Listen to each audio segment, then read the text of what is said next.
नमस्कार किसान भाइयों, हमारे यूट्यूब चैनल आधुनिक युवा किसान में आपका।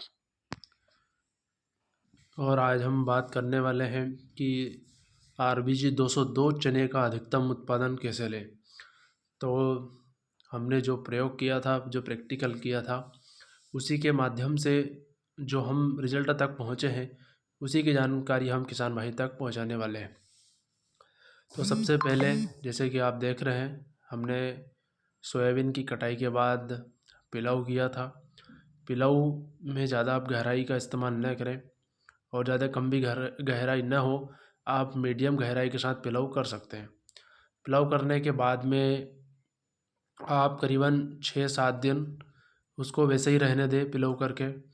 और जब आपका पिलाऊ 6-7 दिन तक धूप उसमें अच्छी लग जाएगी, तो उसके बाद आप उसमें कल्टीवेटर के माध्यम से उसको थोड़ा लेवलिंग कर सकते हैं।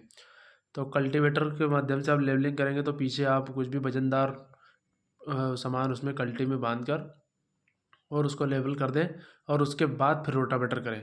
अगर आपने कल्टीवेटर उसमें नहीं चलाया और पिलाऊ के बाद में अगर सीधा आपने रोटावेटर कर दिया, तो आपके खेत में जो है वो कुछ कुछ नालियाँ जैसी रह जाएगी। तो वो जो नालियाँ जो रहेंगी, वो खेत में आप जब पानी देंगे तो वो वहाँ पर ज़्यादा पानी का भराव होगा, तो आपकी फसल को नुकसान हो सकता है। उसके बाद दूसरे नंबर पर अगली बात आती है कि आपने रोटावेटर कर दिया। रोटावेटर करने के बाद में आप उसमें सिंचाई करेंगे। सिंचाई करने के बाद में उसके बाद में जैसे ही उसमें बत्तर आ जाती है, तो उसमें आप 3 बैग सिंगल सुपर फास्फेट उसमें आपको फेंकना है। जो पाउडर फॉर्म में आता है वो 3 बोरी प्रति एकड़ के हिसाब से आप डाल देंगे। तो उससे वो फंगिसाइड का भी काम करता है, इसलिए वो चने की फसल में बहुत ज़्यादा फायदेमंद रहेगा। उसके बाद में आप क्या करेंगे कि उसके बाद में हम बुआई करते हैं। बुआई करने में हमें बीज की मात्रा जो है 40 से 50 किलोग्राम प्रति एकड़ के हिसाब से लेना है। और जो बीज की मात्रा है वो आप थोड़ा मैं 40 या 50 के आसपास ही लें, क्योंकि अगर कम लेंगे तो भी नुकसान है और ज़्यादा लेंगे तो भी नुकसान है। बुआई की बात करते हैं तो हम बुआई के लिए 12 इंच लाइन से लाइन की दूरी उसमें होना चाहिए। हमारा जो उत्पादन रहा, मैं उसका बताता हूँ कि 14-15 कुंटल प्रति एकड़ रहा, लेकिन उसमें हमने 9 इंच पर बुआई की और 55 किलोग्राम प्रति एकड़ के हिसाब से हमने बीज दर की मात्रा का उपयोग किया, जो कि ज़्यादा थी। कतार से कतार की दूरी कम हो गई और बीज की मात्रा ज़्यादा हो गई, तो उसमें फसल गिरने की संभावना उसमें रहती है। इसके बाद में आप 12 इंच पर बुआई कर दें। बुआई करने के बाद में आप उसमें आपके जो मिट्टी है उसके हिसाब से और मौसम के हिसाब से आपको यह देखना पड़ेगा कि उसमें 1 सिंचाई करना है या 2 सिंचाई करना है। अगर आप 1 सिंचाई करेंगे तो आप 30 दिन के आसपास उसमें सिंचाई कर सकते हैं, और अगर आपको 2 सिंचाई करना है तो 18 से 20 दिन में पहली सिंचाई और 35-36 दिन में आप दूसरी सिंचाई उसमें कर सकते हैं।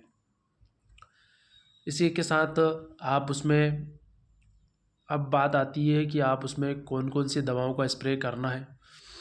वैसे हम पिलाऊ कर देते हैं तो खरपतवार ज़्यादातर नष्ट हो जाती है, लेकिन फिर भी सिंचाई जब हम पहली सिंचाई उसमें करते हैं चने में, तो एक बोरी यूरिया के साथ में आप बेलर 32 जो आती है उसको मिक्स करके उसको खेत में फेंक सकते हैं। तो इससे खरपतवार जो कुछ भी थोड़ी बहुत भी अगर होगी तो वो नष्ट हो जाएगी। उसके बाद हम सिंचाई करते हैं तो बढ़िया उसमें रिजल्ट आता है खरपतवार का। और हमने 3 स्प्रे इसमें चने में किए हैं कीटनाशक के। पहला स्प्रे आप 20 दिन 25 दिन के आसपास कर सकते हैं। इसके बाद में दूसरा स्प्रे आप 50-60 दिन के आसपास कर सकते हैं, और तीसरा स्प्रे आप 70-80 दिन के आसपास उसमें कर सकते हैं। तो कीटनाशक का स्प्रे हमें करना है। जहाँ पर फंगस का ज़्यादा अटैक रहता है, वो किसान भाई सबसे पहले काम फंगस के लिए ये करना है कि बीज उपचारित करके ही बुआई करनी है। क्योंकि बीज उपचारित हम करेंगे तो वो 20 से 25 दिन जब तक हमारा पहला स्प्रे का नंबर आएगा तब तक वो फंगस पर काम करेगा। इसके बाद में आप जब पहला स्प्रे करेंगे तो उसमें भी आप फंगिसाइड का उपयोग करें। उसके बाद में आप दूसरी सिंचाई करें उसमें भी, और तीसरी में भी। तो अगर आप फंगिसाइड का उसमें अगर ज़्यादा प्रकोप है तो अच्छी क्वालिटी का और ज़्यादा क्वांटिटी का आप इस्तेमाल कर सकते हैं। लेकिन कम है तो थोड़ा हल्का फुल्का भी आप सिंचाई करें, स्प्रे उसमें करना चाहिए फंगिसाइड का। इसी के साथ आपको अगर फूल कम नज़र आते हैं या आपको ऐसा लगता है कि फूल हमें और बढ़ाने चाहिए, तो आप जब 5% फूल आपके खेत में दिखाई देने लग जाए करीबन 50-55 दिन के आसपास, तो आप उसमें टबोली जो फ्लावर इन्हेंसर आता है उसका स्प्रे कर सकते हैं। हमने किया था, बढ़िया शानदार उसका रिजल्ट भी रहा। तो ये सारी बातें थी। इसके बाद में आप जब कटाई पे आ जाए तब आप कटाई कर सकते हैं।